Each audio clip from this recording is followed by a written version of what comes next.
100 years ago next Monday, Britain entered the First World War. It was a decision that would cost 35,000 Irish soldiers their lives. So what did those soldiers die for, and did Britain need to enter the war at all? Well, joining me now to talk about this is Peter Hitchens, columnist with the Mail on Sunday in London. Peter, good morning. Morning, Pat. Now, going back to 1914, the conventional wisdom suggests that Germany was getting too big for its boots. Wilhelm II had built this navy to try to rival the British Navy, so it was time to sort it all out. Well, for a start, the naval arms race between Britain and Germany was over before 1914, with the Germans conceding defeat. I think their navy eventually reached about 40% the size of ours, and they simply couldn't afford to make it any bigger. So that was already over before the problem began. So I think we can rule that out. There were certainly people who feared that a rising Germany was in some way a threat to the British Empire, but I've never really been able to see quite exactly what form that threat took. Germany's interest has been really since the beginning of the 20th century in expanding eastwards and taking over chunks of the Russian Empire, something it's doing now under the guise of the European Union. So it really wasn't going to bother Germany whether we continue to control India or large parts of Africa or other parts of the empire, which we've, of course, subsequently lost largely as a result of bankrupting ourselves in 1914-18. So Britain could have left well enough alone, let the Germans have their expansionist quarrels with those to the east of them, and you believe that Germany would have been happy with that, with no ambitions to look to this couple of islands off the west coast of Europe? I've never seen any sign of any particular German interest in conquering Britain or anything of the kind. They always seem to me to have been remarkably uninterested in it. Even in 1939, we tend to overrate our influences on Hitler's thinking, and there's still a belief that Hitler had a serious intention of invading Britain in 1940. He abandoned the plan after a few weeks when it was plain that it would be too difficult. He simply wasn't bothered enough, but he did spend a huge amount of money and a huge amount of lives on invading Russia instead. So that does tend to suggest that eastwards is where Germany's interests tend to lie. I suppose once they get really a long way eastwards, they would begin to touch on the edge of India, which might have concerned us. Indeed, they certainly would have moved down towards the Persian Gulf. But the truth is that by taking on Germany in this war, we didn't strengthen our position in India or the Middle East, and subsequently we've actually lost all the imperial possessions and influence we had in those areas, largely, as I say, as a result of bankrupting ourselves in 1914-18. Germany, as we know it today, of course, is a construct of the 19th century because it was made up of all sorts of different bits and pieces. That's Bismarck's work, and particularly his war against Austria and the southern Germans in the late 1860s, and then, of course, the total reunification which followed his defeat of France in 1870, out of which Britain stayed.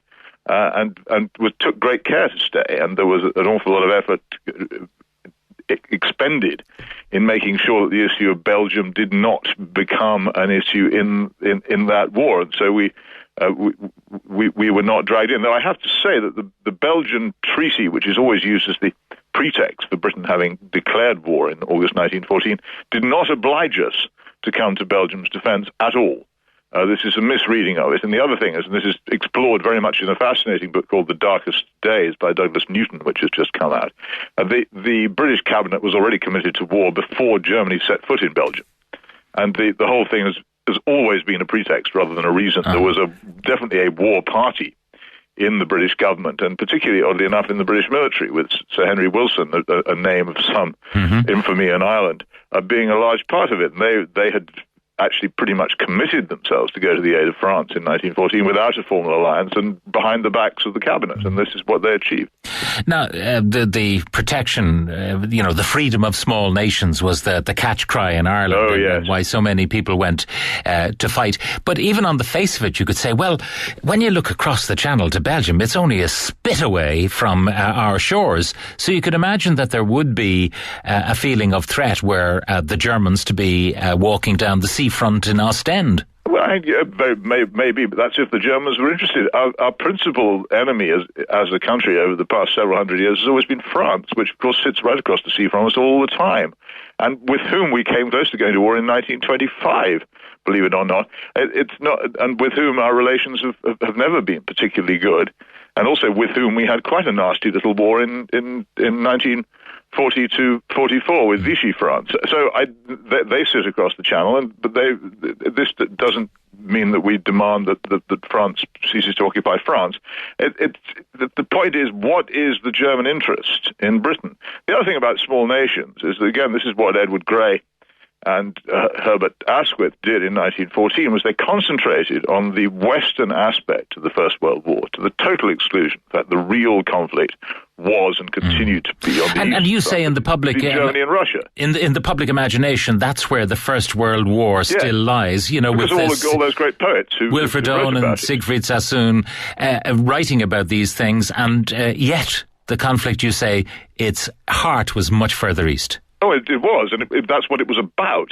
Germany encouraged Austria to provoke a war with Serbia, to bring in Russia, because Germany wanted a conflict with Russia, to smash Russia before huge amounts of, for instance, French investment were going into Russia at that time. France had a completely binding alliance with Russia, and that was the only reason why Germany turned west at all in that war, was to knock out France in what was supposed to be 42 days at the beginning, so they could then concentrate on what they always wanted to do, which was to take over Russia. And we know how much they wanted this, because when they finally beat the Russians in 1918, or rather when they financed the Bolsheviks to overthrow the Russian government, the Treaty of Brest-Litovsk, which they then signed, gave Germany pretty much imperial dominance over huge areas of what had formerly been Russian territory. That had been their aim from the start. France was a nuisance because it was in an alliance with Russia, but they weren't even particularly interested in the issue of Alsace-Lorraine. It really wasn't the point. The point has always been, since Germany reunified, the great march to the east, which, as I say, continues now. The European Union is the continuation of Germany by other means. It's actually going on now. This war in Ukraine is yet another rerun of the German march to the east, which began in 1914. You say that when you look at the First World War and its outcome, and the Treaty of Versailles, which gave rise, of course, to the Second World War, the rise of Hitler and all the rest of it, because of the bad deal that was done for Germany at the time, that the consequences of winning two wars, if you like, for Britain have not exactly left them with the spoils. Well, not losing two wars, I think, would be a more accurate description of what happened to us. And we came out of the First World War with some increased imperial possessions and responsibilities, particularly in the Middle East, but we came out with the most colossal debt to the United States, on which we defaulted. And the most extraordinary thing for a country of our supposed wealth and power to do, to actually default on a debt to the United States, but that's what happened. We were so completely broke, and also, as a result, so completely under the control of the United States from then on, really from the latter years of the Second World War. Again, I'd hugely recommend a fantastic book called The Deluge by Adam Tooze, which goes into the financial aspects of the war as well as the military ones, and the aftermath, and the huge hostility which President Wilson had towards Britain during a lot of this time, going to Buckingham Palace after the war and saying, stop talking of us as cousins or brothers. We're not your cousins or your brothers, and this is an illusion. And the fact that we speak a common language does not mean that we're in any kind of permanent friendship. A piece of advice which I think British governments should bear in mind to this day, especially since it came from one of the most prominent presidents the United States has ever had. It's extraordinary how this war is misrepresented and misunderstood in history, both in global terms and in European terms. No, there's a lot of the great conflict between Britain and Germany. Fundamentally, it was the conflict between Germany and Russia, in which other people got involved. Now, the what-ifs, if the First World War, if Britain had not participated in it 100 years ago next Monday, joining the conflict, would we have had home rule on this island? Would Ireland be still part of the United Kingdom of Great Britain and Ireland, or what? Well, that is an extraordinary question because, of course, as you know, the whole issue of home rule was on fire in the weeks before the war broke out. And if you look at the newspaper archives at the time, it's not the crisis in Europe, but the crisis in Ireland, which is dominating all political and journalistic discourse in that time. So I don't know. I have to say that I think anything that could have avoided the Easter Rising and the awful breach which followed the putting down of the rising and the execution of the rebel leaders would have made it easier to reach a civilized settlement on home rule. though there would always have been the problem of the unionist minority in the north, and what on earth you could do about that. And I can't offer a solution to that now any more than anybody could then. But I have to say that the Easter Rising was definitely a product of the war. It was, as you know, not exactly instigated, but certainly helped and encouraged by the Germans. And it was seen as a stab in the back because we were at war, and that's one of the reasons for the extreme overreaction to the Rising, and as I say, the execution of the rebel leaders, which, as far as I know, was the point at which many constitutional nationalists in Ireland simply turned against any possibility of compromise, and led to the bitterness, which I think has now begun to leave our relationship since the visit of the Queen to Dublin a few years ago. But that was a real turning point. 1916 was the point at which it became really difficult to solve.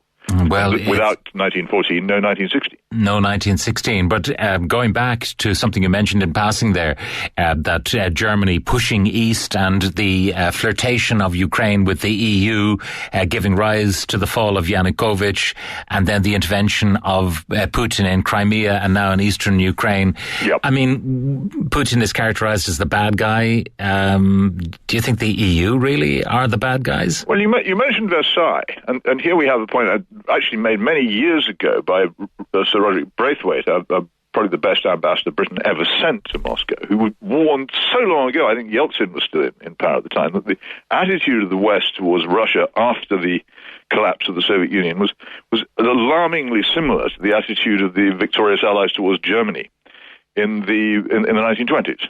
The treatment of Germany at that time paralleled in some ways the treatment of Russia. It was bullying, it was overbearing, it was triumphalist, and it led to bitterness. And what we have now is a Russia which has said, and Vladimir Putin has been saying it.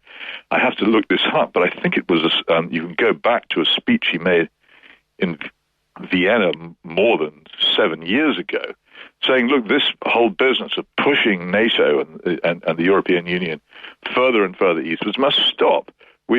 You've gone too far. We were promised when we abandoned, as Russia did, in what has to be one of the most amazing gestures of surrender without a war in human history. They abandoned the Warsaw Pact completely. They allowed their own union to break out. They permitted, between clenched teeth, I have to say, the Baltic states to leave. They actually allowed Ukraine and Belarus to leave, but the quid pro quo they believed they had for all this from the United States in particular was there wouldn't be then an extension of NATO up to the new far western borders of the truncated Russia, and that's precisely what they've got, and they've warned against this again and again. And in Ukraine, everybody knows this. There's a fantastic passage in the book by Zbigniew Brzezinski about how Ukraine is absolutely crucial in the standing of Russia. Russia put up with being for many years a non-aligned neutral state, but it wasn't going to put up with, and it made clear it wasn't going to put up with Ukraine being brought into the EU orbit by this association agreement. And this was the point of no return. And the EU went ahead and did it. And to characterize Putin as the aggressor in this seems to me to be extraordinarily purblind to all the developments that happened before. It's not. People don't these days invade countries with tanks and planes.